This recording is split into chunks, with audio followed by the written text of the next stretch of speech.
తాకట్లో ఉన్న బంగారాన్ని విడిపించి ఆ రోజున మార్కెట్ ధర కట్టి మిగిలిన డబ్బును మీకు అందిస్తుంది కొమ్మూరి గోల్డ్.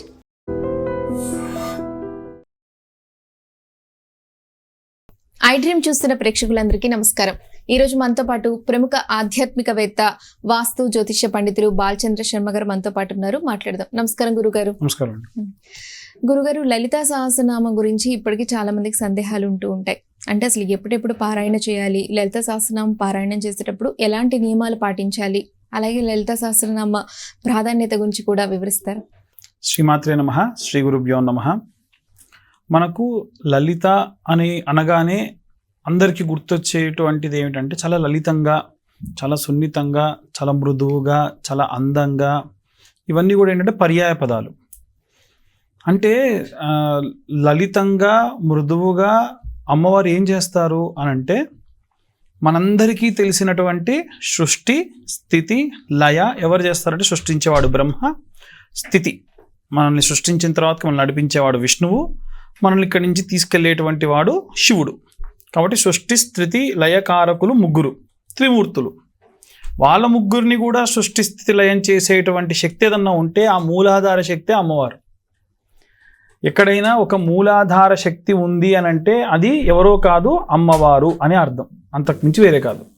ఫర్ ఎగ్జాంపుల్ చెప్పాలనంటే మనము కూర్చొని ఉంటే, మనం నిల్చోవాలి అని అంటే, మనం నడవాలి అంటే మన శరీర భాగంలో ముఖ్యమైన పార్ట్ ఏంటిది? వెన్నుముక. ఆ వెన్నుముక వెనకాల ఉన్నటువంటి చక్రం ఏదైతే ఉంటుందో, ఈ లలితా సహస్రనామం చదివితే ఆ చక్రం యాక్టివేట్ అయి మనకు తెలవకుండా అతీతమైనటువంటి శక్తులు మన లోపలికి వస్తాయి.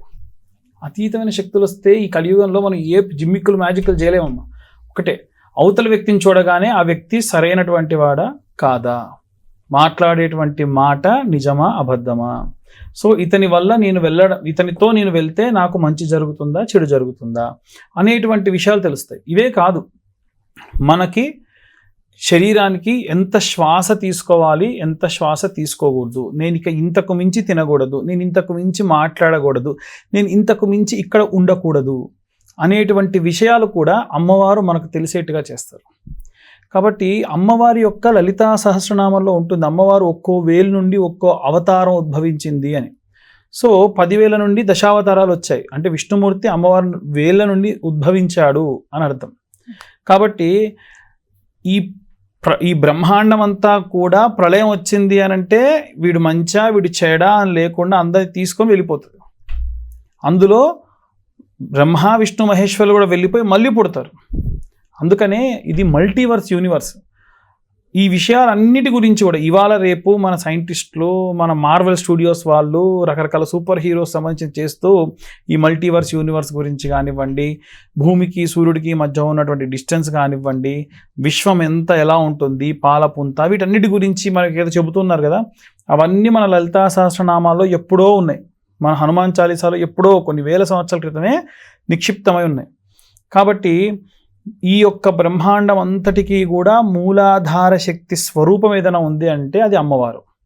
కాబట్టి లలితా సహస్రనామము చదవడం వల్ల ఏమవుతుంది అని అంటే, అమ్మవారి యొక్క లలితా సహస్రనామం బాగా పఠనం చేసి పారాయణ చేసిన వాళ్ళ దగ్గరికి వెళ్ళి అడిగితే ఒక ఆయన ఏం చెప్పారనంటే, అమ్మవారు అందులో ఫైనల్గా చెప్పేది ఒకటే నాన్న, ఏంటిది అని అంటే, నువ్వు వేరు, ప్రకృతి వేరు కాదు, దేవుడు ఎక్కడో లేడు, నీలోనే ఉన్నాడు.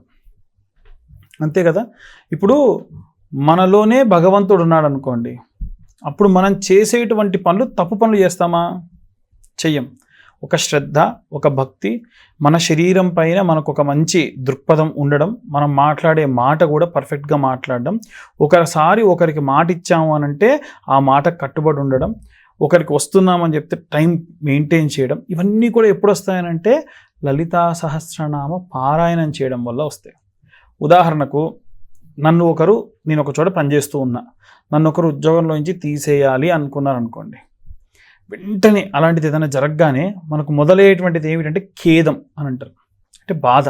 నేను ఏం చేశా అంటే, మనం చేసిన తప్పులన్నీ కూడా మనకు పక్కకు పెట్టేసి మన మైండ్లో మొట్టమొదలు వచ్చేటువంటి ఆలోచన ఏంటంటే, నేను ఏం చేశా, నేను నా డ్యూటీ నేను చేసా కదా, నీ తప్పులని గుర్తురావు, నేను చేసే మంచి అన్నీ గుర్తొస్తాయి, అయినా కానీ వీళ్ళు నన్ను పట్టించుకోలే అనుకుంటారు.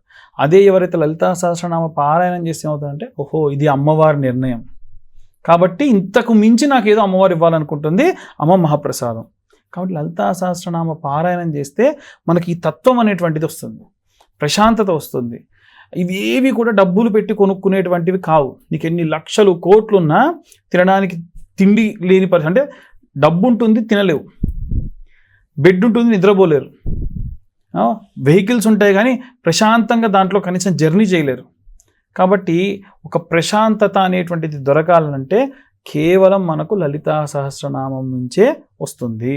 అందులో శ్రీచక్రరాజతనయ, శ్రీచక్రరాజ నిలయ అనేటువంటి అమ్మవారి యొక్క నామం ఉంటుంటే, శ్రీచక్రములన్నీ కూడా ఒక ట్రయాంగిల్ షేప్లో ఉన్నటువంటి అన్ని 43 ఆ యొక్క త్రికోణాకృతిలో ఉన్నటువంటి ఆ చక్రంలో అమ్మవారు నిలయమే ఉంటారనమాట.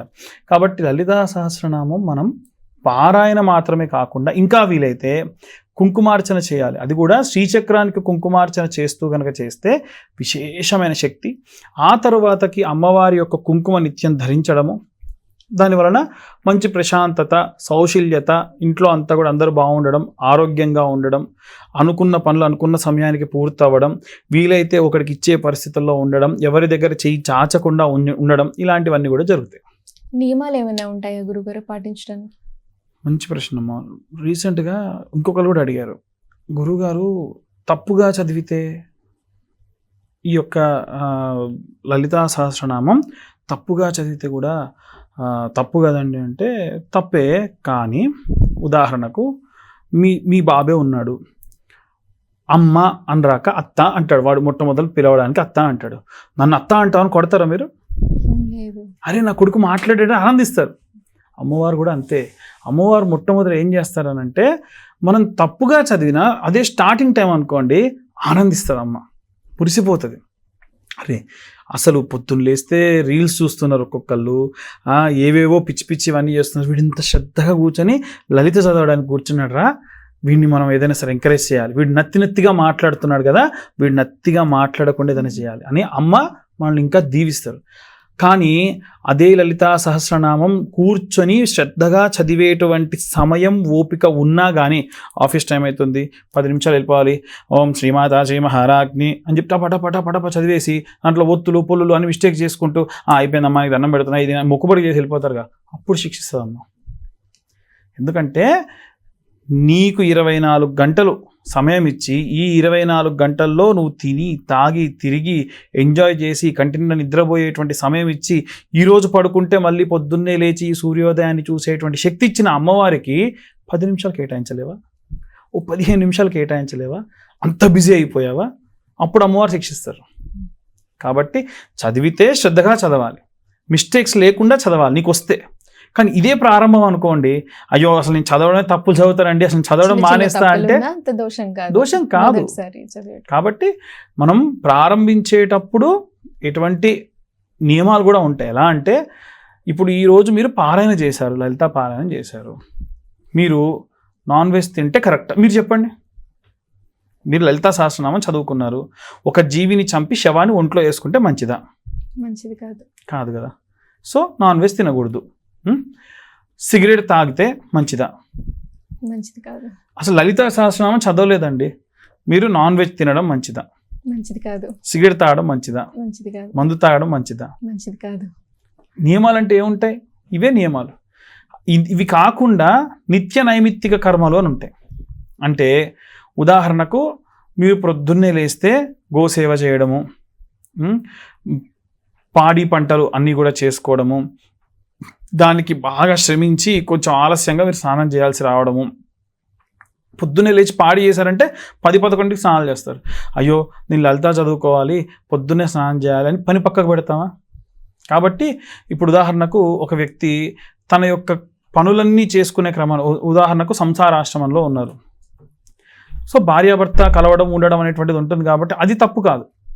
లలిత చేసుకున్న మీ జీవితం మీది, అంతేకాని లేనిపోని అలవాట్లు చేసుకుంటే మటుకు మీరు లలితా సహస్రనామం చేయకున్నా కానీ అది తప్పే, దోషమే.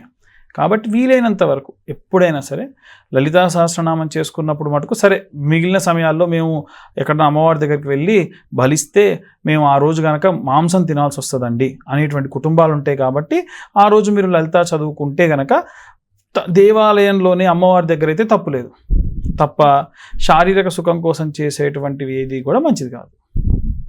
లలిత సహస్రనామం గురించి మా ప్రేక్షకులకు ఉన్న సందేహాలను చక్కగా వివరించారు. ధన్యవాదాలు గురుగారు. And for more videos, Please subscribe to iDream channel. Subscribe to iDream Media. Please subscribe to iDream. Please subscribe to iDream. Please subscribe iDream. And please subscribe to iDream. For more videos, subscribe to iDream. please like, share, and subscribe to the channel. Congratulations, iDream. Subscribe to iDream. Subscribe to iDream. So subscribe to iDream Media. iDream team అందరికి huge congratulations. Please subscribe iDream Media. Please subscribe to iDream. Subscribe iDream. Please subscribe to iDream. iDream అంటే నా కళల ఛానల్ను subscribe చేసుకున్న నోరు తిరుగుతలేదు, మీరైతే గంట గుర్తు కొట్టండి. For more such videos, please subscribe to iDream. Subscribe to iDream. Please subscribe to iDream. Please subscribe iDream Media. Please do subscribe to iDream. Please subscribe to iDream Media. For best entertainment and information, please subscribe iDream. And don't forget to subscribe to iDream.